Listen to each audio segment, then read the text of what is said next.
Hey everyone, I am back. So I was watching another conversation with Jeff Booth, and I feel pretty bad picking on this guy because I picked on him before.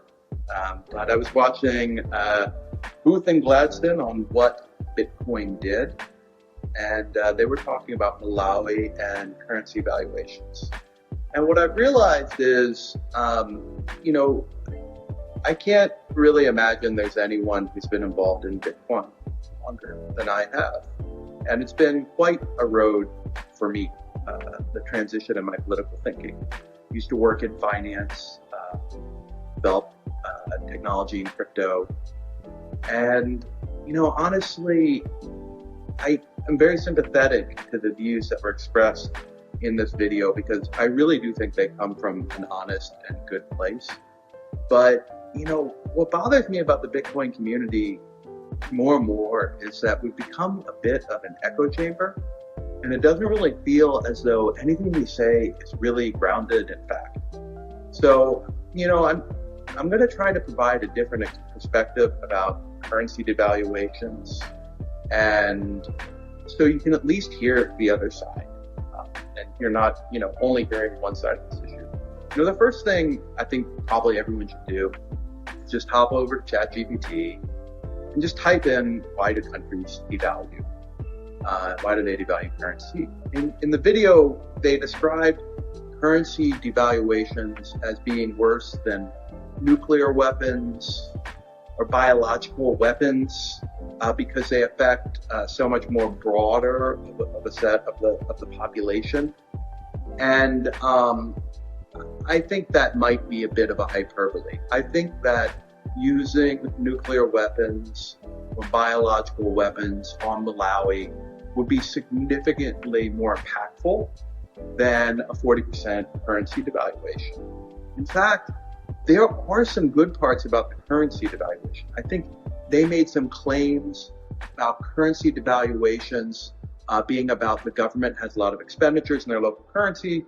So if they devalue their currency, then they have to pay their own employees less, which is pretty devious.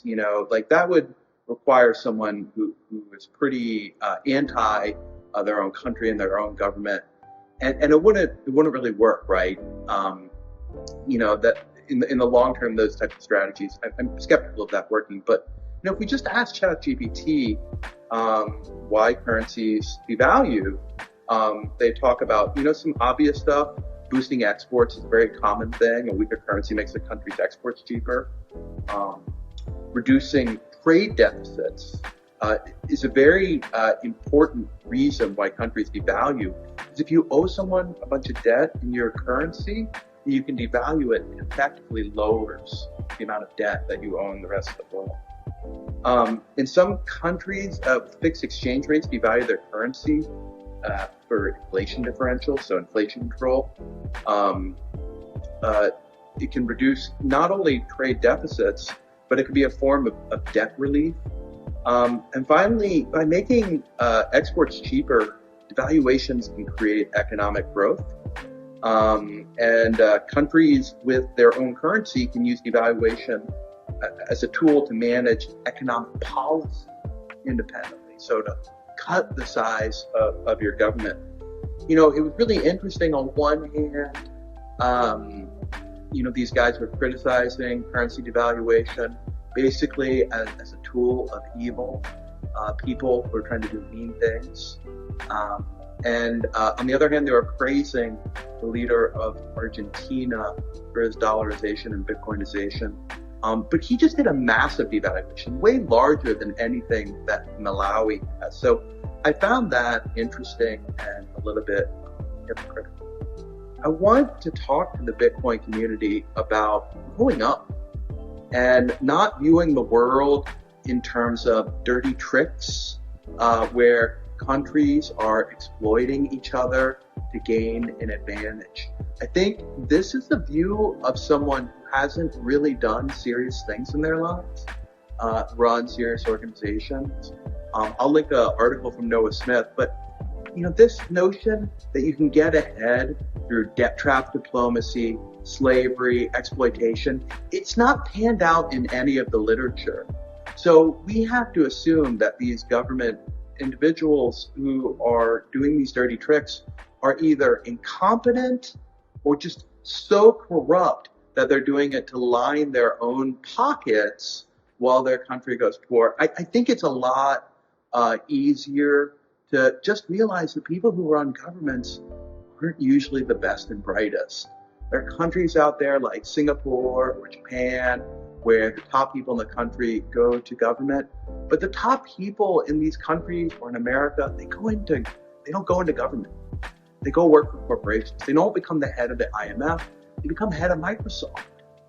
And so this whole notion that the world is being run by dirty tricks and Bitcoin is going to save us from all the dirty tricks, it's a great narrative. And look, anything gets people investing into Bitcoin, I think is a wonderful thing.